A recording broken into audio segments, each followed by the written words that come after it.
différemment des Jeux Olympiques d'un championnat du monde? Sur le point de vue judo, non. Sur le point de vue psychologique, peut-être un petit peu. Disons que c'est pas qu'on les prépare différemment, c'est que c'est une fois tous les 4 ans. Donc l'objectif de l'athlète est différent. C'est pas la même pression? C'est pas la même pression, c'est surtout la pression qu'il faut gérer, c'est tout. Je pense que c'est l'effet médiatique qu'il y a autour et qui peuvent mettre l'athlète dans des situations délicates psychologiques. Par exemple se mettre la pression, il ne faut pas que je rate, faut pas que... Je crois que c'est ça qu'il faut gérer. Est-ce que tu en as pas marre d'être interviewé? Les médias viennent te voir, etc. Te posent toujours les mêmes questions. Je dois répondre franchement? Donc, Si, parce qu'après ça va passer, tout le monde va entendre, c'est pas bien pour moi. Après, c'est pas bien, tu vois. Bah écoute, disons que des fois ça dérange. Ça te dérange Mais à quel moment? faut jouer le jeu. Bah quand on est en phase de repos par exemple. Et puis bon, bah parler 2-3 minutes, ça va pas me tuer quoi. C'est pas ça qui va me retarder dans quoi que ce soit. Si un média il commence à te mettre la pression, putain, la pression, tu vas déjà te la choper le jour de la compète, donc là c'est avec les entraîneurs qui te la mettent. Si en plus de ça, maintenant les médias ils rentrent là-dedans, t'arrives le jour J, t'as plus de jus. Hein. Tu te mets trop de pression. Le sport a tellement évolué et les performances aussi, la demande est tellement de plus en plus importante, ne serait-ce que par les médias, par la pression qu'émettent le public aussi, les attentes du public. Très très important que tout le monde regarde et on représente la France et là on suit la France. Donc on suit plus spécialement le judo, on suit la France, on suit le français. Donc c'est ça qui est un peu déstabilisant peut-être pour les athlètes. Peut-être pas pour tous, hein, mais il y en a certains sur qui oui, ils peuvent se mettre la pression avant un grand championnat. L'esprit olympique était normalement pour des amateurs éclairés, etc., et non des professionnels. Ça ne peut plus fonctionner. Non, aujourd'hui c'est plus possible. Si tu penses qu'aux Jeux Olympiques, tu te déchires à toutes les autres compétitions. Donc ce n'est pas que des compétitions de préparation pour les Jeux Olympiques. Moi j'ai commencé à penser à savoir si je pouvais me sélectionner aux Jeux Olympiques de Pékin, je sais pas, il y a 6-7 mois maxi. Moi je fais de l'escrime, c'est tout. Je me pose pas toutes ces questions. C'est du plaisir à chaque fois que tu vas sur la piste. Ouais, ça doit l'être. Sinon, je sais que j'ai fait une saison où j'ai pas trop de plaisir et ça a été difficile. Pour être bon, faut que j'ai du plaisir. Moi j'ai besoin de monter, d'être concentré, d'être déterminé, mais pas en pensant aux autres justement, c'est en pensant à moi, à mon propre... À ton plaisir, c'est ça. Voilà, mon propre plaisir, c'est vraiment ça, quoi, de me dire, allez vas-y, quoi, fais-toi plaisir et on voit tout ce que t'as, et puis le reste on verra bien.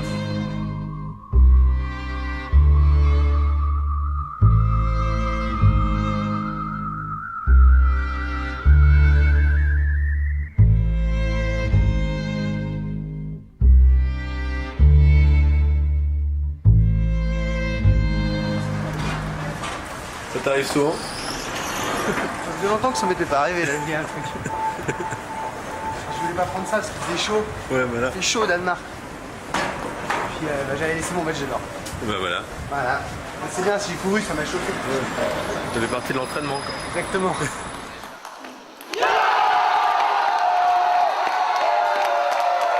D'arriver à mon niveau, on peut pas dire que ce soit facile puisque je suis pas le seul à avoir essayé. Et finalement, les places sont quand même chères, hein, puisque notamment dans notre sport, ça fait plus de 15 ans que l'équipe c'est la même. Et on a trusté les places de l'équipe de France et on ne peut pas laisser notre placard comme ça, quoi. Ah ouais, c'est un peu salaud, mais à la fois, moi, on en a parlé souvent et mais ça fait 10 ans qu'on nous dit, bon alors la relève elle est là, elle est pas là et tout. On leur dit, mais oui, nous, quand il y aura des jeunes qui nous mettront dehors, ok, on leur laissera notre place, bien obligé. Maintenant, laisser nos places à des joueurs qui sont pas à notre hauteur, je vois pas l'intérêt. La découverte du judo, déjà, c'était mon père. Après, la découverte de devenir un champion, c'était en 92 quand j'ai vu les JO de Barcelone.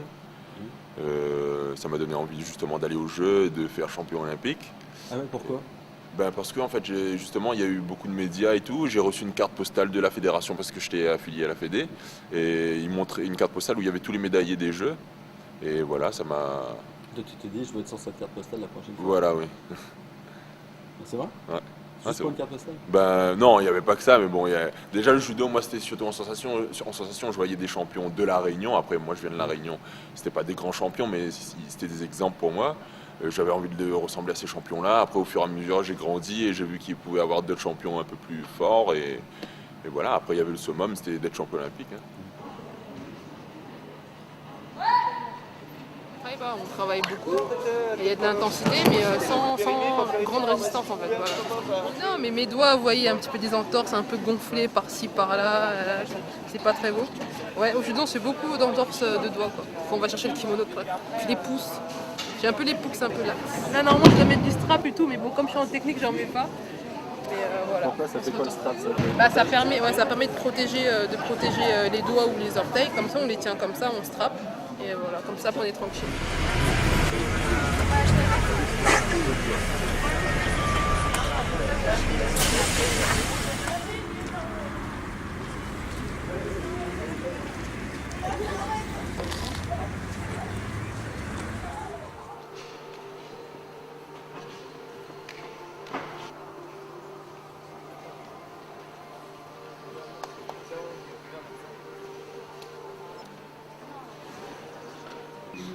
T'aimerais aller aux Jeux Olympiques? Bien sûr. Pourquoi?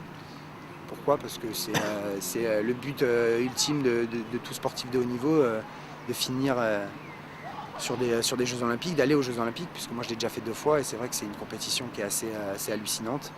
Ouais, j'en ai fait 2, j'ai pas réussi, j'ai été en bas des marches du podium à Sydney en étant 4e. Donc c'est sûr que d'aller accrocher une médaille olympique, ça mettrait un terme à ma carrière d'une manière exceptionnelle. Ça se joue ce soir. Ça joue ce soir. Ça va être dur et puis que le meilleur gagne.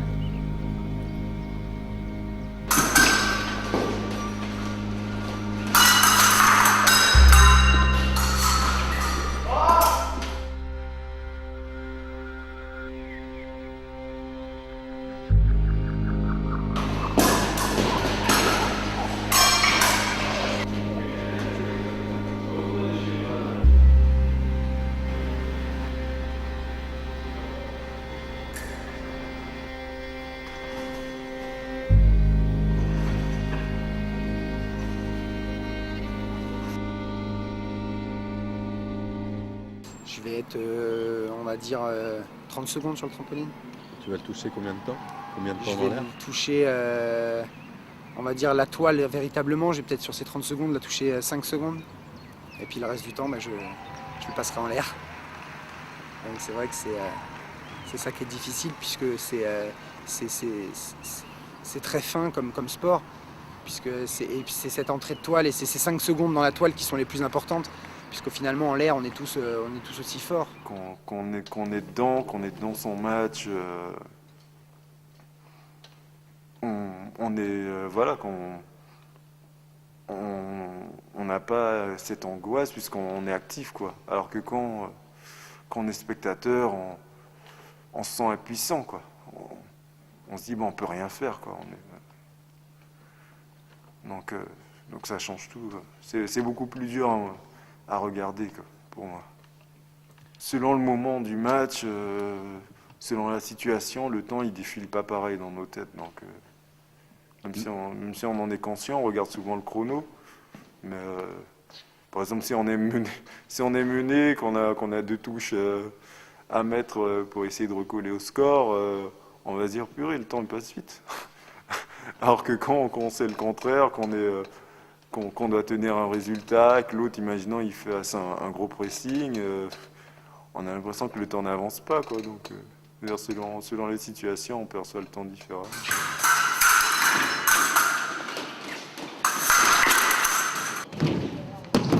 C'est des sacrifices pour un athlète de se préparer aux Jeux Olympiques? Ah oui, c'est un sacrifice. Hein. D'abord, c'est long, c'est 4 ans quand même. Parce que j'en ai rêvé et j'ai trop envie que ça se passe en vrai. Et aussi, c'est l'accomplissement d'un travail. Hein. Chaque personne dans sa vie a des épreuves et tout. Et moi, je pense que voilà, c'est pas pour rien que j'ai eu toutes ces difficultés-là, que j'ai fait tous ces sacrifices-là. Donc, Tu penses que plus tu fais de sacrifices, plus ça va payer? hélas, non. Mais pourquoi pas pour moi, pourquoi pas. Ce qui est intéressant, c'est justement de voir le dépassement de chacun. Et on attend toujours un petit peu, entre guillemets, l'exploit parce que les Jeux Olympiques font partie de ces compétitions qui sont tellement difficiles et tellement intenses qu'on voit les meilleurs craquer et on voit des athlètes qui étaient entre guillemets outsiders qui réalisent des choses qu'ils n'ont jamais faites avant. Donc c'est vraiment la compète de toutes les surprises.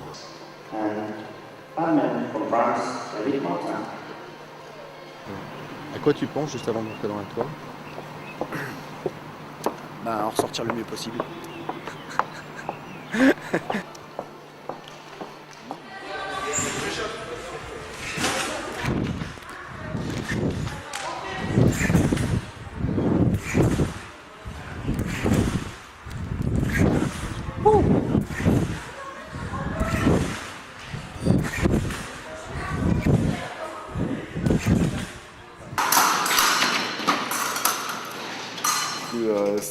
C'est tellement des petites choses en fait finalement pour porter la touche. C'est tellement de petits détails que quand on n'est pas bien,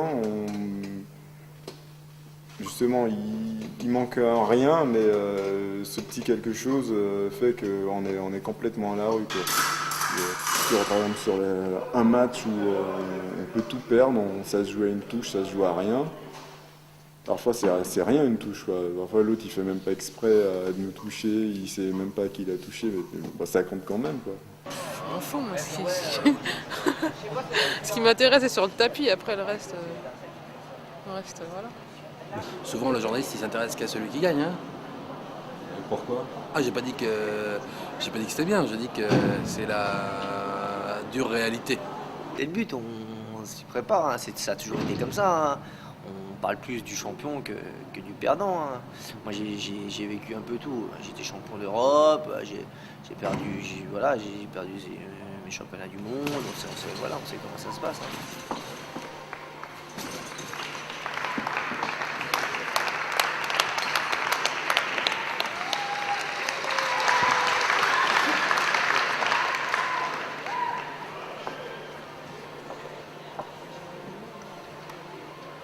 Alors, il vient de se passer quoi là? Il vient de se passer les finales et malheureusement, moi je suis pas allé au bout de mon exercice et mon coéquipier donc Greg qui a fait une belle prestation a fini deuxième et donc comme c'était prévu au niveau des sélections olympiques, le médaillé des championnats d'Europe se sélectionnait automatiquement pour les Jeux olympiques. Donc voilà, donc le rêve olympique s'arrête ici à Odense.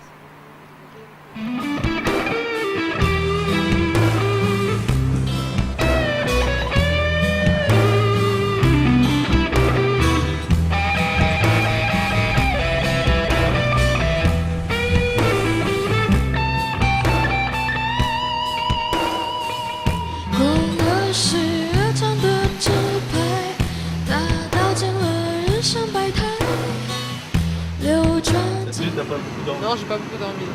Pourquoi?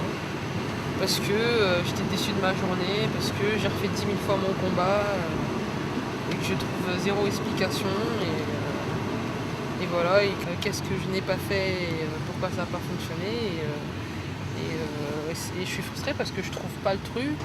Tu trouves ça injuste? Un peu, le truc c'est qu'on est au jeu, on s'entraîne pendant je sais pas combien d'années pour en arriver là et que voilà, en une décision tout peut basculer. C'est pas comme si j'avais pris un pion, encore je prends un pion, basta. Là. À qui t'en veux le plus à ce moment-là? Non, à moi-même, comme je disais, j'ai pas vraiment de raison. Là je suis en train de chercher des raisons pour savoir pourquoi j'ai perdu, mais c'est pour ça que je dis qu'il va falloir que je regarde la vidéo. Je pense là à cet instant présent que je viens de louper le coche et que ça saoule parce que j'avais envie d'être là, j'ai envie de gagner, j'ai envie de monter sur ce podium et voilà, et qu'en 5 minutes, voilà, tout s'est écroulé.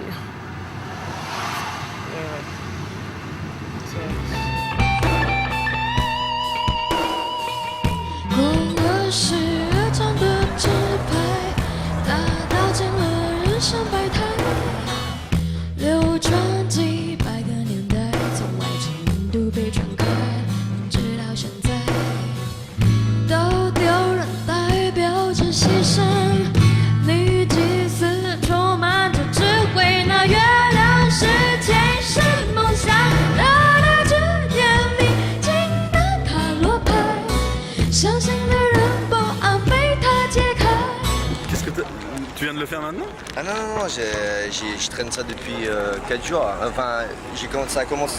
Quand on a atterri dans l'avion, il y a le liquide de Synovie. Oui. Il a gonflé complètement et du coup je traîne ça depuis que je suis arrivé. Attends, tu veux me dire que tu as fait ta compète avec ça? Voilà, ouais. Et non, au début ça allait, mais alors par contre à la pause, on a eu 3 heures d'attente et là, mon coude il a explosé la stadium. Mais bon, tu sais, dans le combat avec le stress et tout, tu sens rien.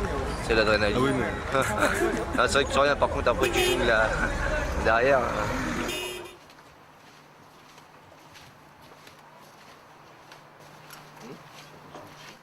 Est-ce que l'après est aussi dur que l'avant? Ouais. Pourquoi? Bah parce que surtout quand on prend une claque, faut se relever. Et je sais pas si aujourd'hui si je vais être capable de me relever. Donc voilà, ça je sais pas, on verra dans quelques mois. Quand t'as connu la médaille et quand t'as connu justement pas la médaille, c'est complètement différent. T'as plein de monde qui vient, t'as des nouveaux amis que tu connais pas, qui arrivent. C'est vrai que moi je l'avais un peu mal vécu à Athènes parce que bon, c'est vrai que t'arrives, tu vas dans le Club France, personne te calcule. Hein, alors que là, t'es le roi du monde. It's very, very honorable. Est-ce que ça valait le coup?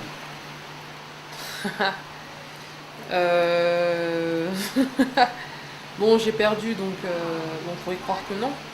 Mais oui, ça vaut le coup quand même, parce que c'est une expérience énorme, c'est des émotions, c'est plein de trucs. Et en plus, je vais encore rester une semaine ici à Pékin, donc je vais pouvoir aussi profiter vraiment de ces Jeux Olympiques. Et j'espère que ça va me booster pour plus tard. J'ai mal à la cheville, j'ai mal au cou, j'ai mal au coude. Puis voilà, ça sera tout. Petite brûlure. Puis bon, je commence à prendre de l'âge, 27 ans. Tu marques plus à 27 qu'avant? Ah bah oui, ça c'est sûr. C'est sûr, parce qu'à 20, tu prends un coup, tu repars même si t'as mal, puis déjà tu te soignes même pas, parce que voilà, tu reprends, tu es plus intelligent quand tu commences à prendre de l'âge. Voilà, là je vais pas remonter avec un coude en vrac. Pourtant tu as fait toute la compétition avec ton coude. Ouais, mais là j'ai pas le choix, c'est la compétition. Mais l'entraînement, là je remonterai pas avant un petit moment, donc c'est pas réparé. T'as mal comme ça te fait peur? Non, si, enfin, non, ça me fait pas peur, parce que bon, on est habitué, hein, on fait un sport de combat, donc on est habitué à prendre des coups, mais bon là, c'est vrai que ça fait 2-3 fois que je tombe sur la tête. Bon, faut faire attention quand même, parce que il y en a que c'est arrivé au judo, que ça a été très grave. Ils sont tombés sur la tête et ils ont eu, je sais plus comment on appelle ça, tu finis un peu pas tétra, mais presque quoi. Donc voilà, faut faire attention. Quand tu tombes sur la tête, c'est pas rigolo. D'ailleurs, ils avaient même interdit des techniques à un moment à cause de ça justement. Parce que 2 jeunes étaient tombés sur la tête et c'était tétraplégiques, ils pouvaient plus bouger.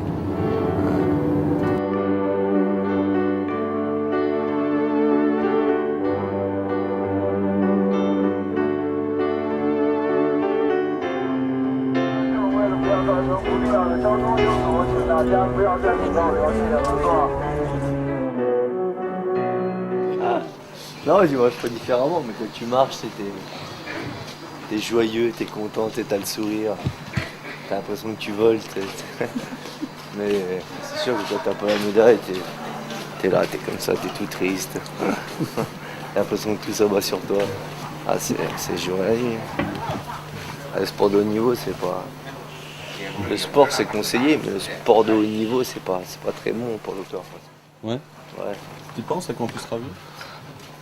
Quand je serai vieux, ça va être dur parce que j'ai des problèmes partout, j'ai des problèmes de dos, j'ai des problèmes. Donc c'est sûr, je pense que quand je vais arrêter, je vais avoir mal un peu partout. T'en es fier? Très fier, parce que voilà, c'est pas donné à tout le monde d'avoir une médaille olympique. Il y en a qui s'entraînent dur aussi, il y en a même beaucoup, et ça arrive qu'à un minimum de personnes de réussir, donc je suis très fier.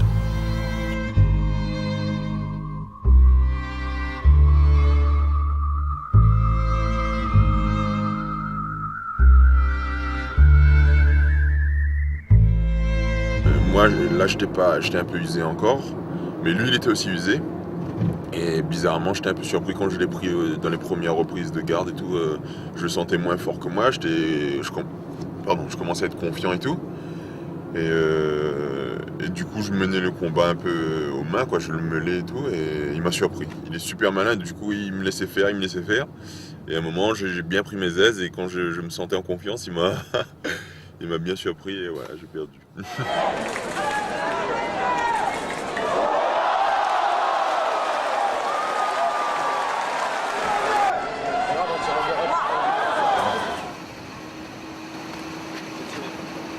vas faire quoi?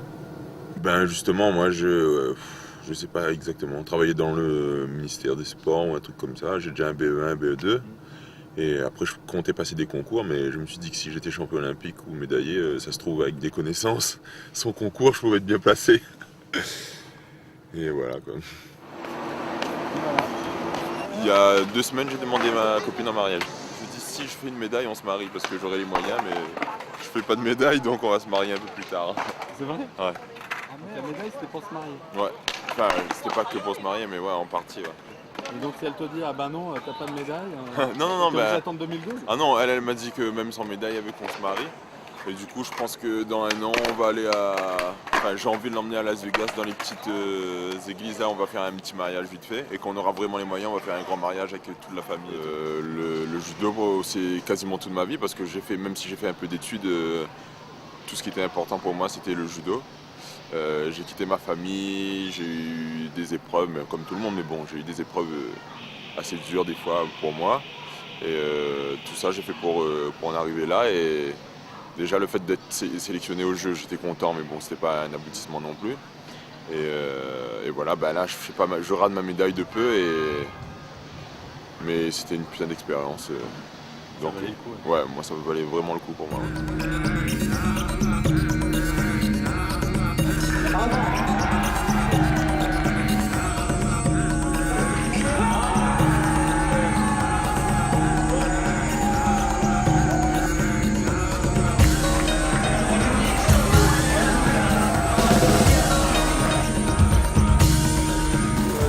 Je suis très déçu, j'espérais perdre au premier tour et puis malheureusement on a gagné, donc maintenant je dois faire tout ça, quoi.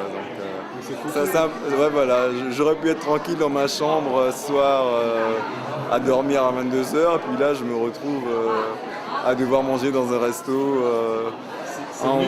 C'est nul, quoi. Là, j'ai vraiment pas de chance, quoi.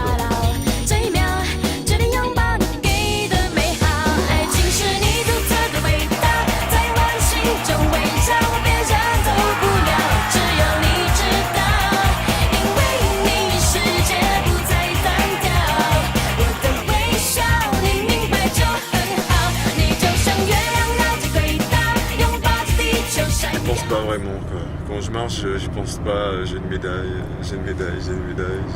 en permanence. J'arrive à faire abstraction de ça pendant quelques instants quand même. Moi j'aime bien les finales, quoi. Quand on y est, on sait, bon, au pire on est deuxième, quoi. Tu t'imagines comment à 60 ans? Comme ça, quoi. On les regarde comme ça, ils ont l'air de rien, et puis quand on les voit enchaîner les tractions, les exercices, les pompes, on fait bon, ok, d'accord. Les Jeux Olympiques, t'imaginais ça comme ça? Ouais, dans un sens. Pour les Jeux, je savais que les gars, ils allaient être au taquet, ça aurait été vraiment bon. J'avais aucun doute là-dessus. Pour la Chine, c'est vrai que je m'attendais à trouver quelque chose de différent de ce qu'on peut nous présenter dans nos journaux, en fait.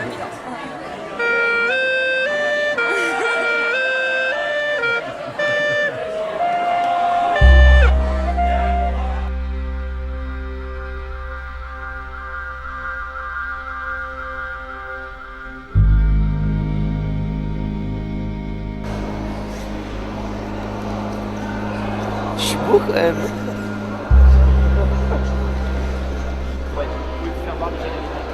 Rapprochez-vous. Rapprochez-vous un peu.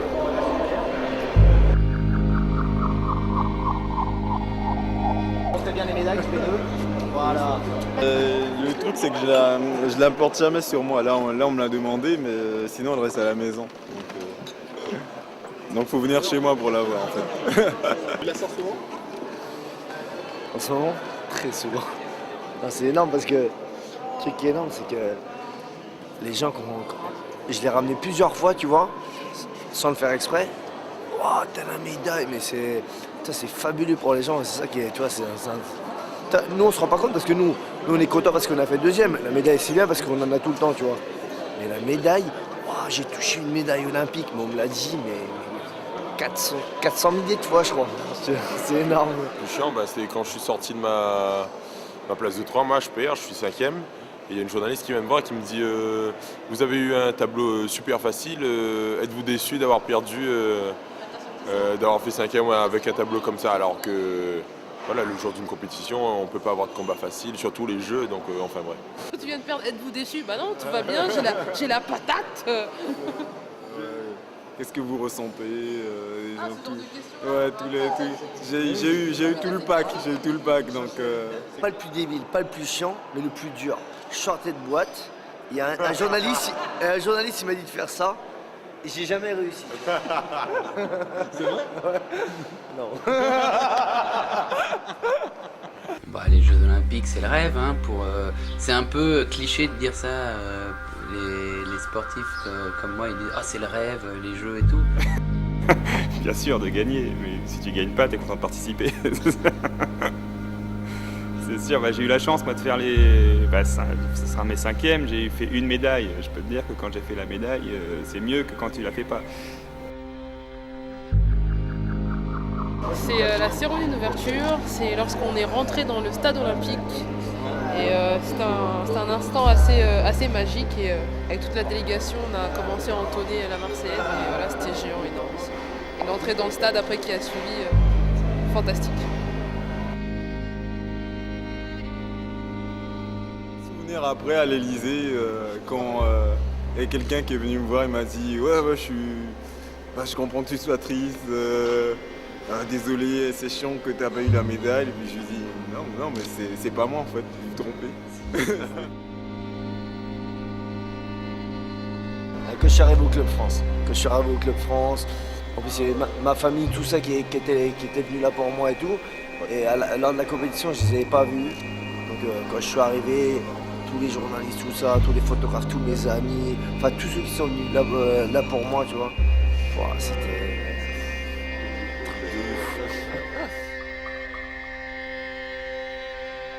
Maintenant, dernière question. 2012, ça te parle ou pas? Pour l'instant, pas trop, c'est encore un peu loin. Et puis là, il y a un peu de repos, donc on va y penser après. Voilà.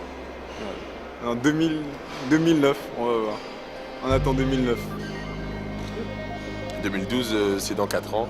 La concurrence est de plus en plus forte, donc ça se trouve demain je suis numéro 10, donc je sais pas. Je sais pas du tout.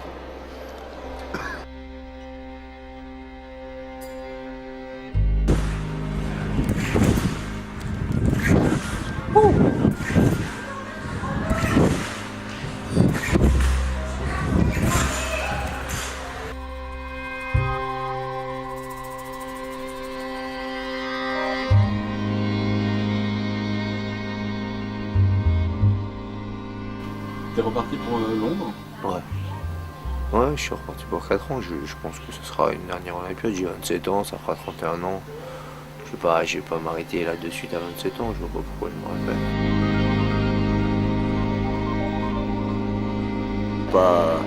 Je peux pas me contenter d'une 5e place, c'est pas possible. C'est sûr.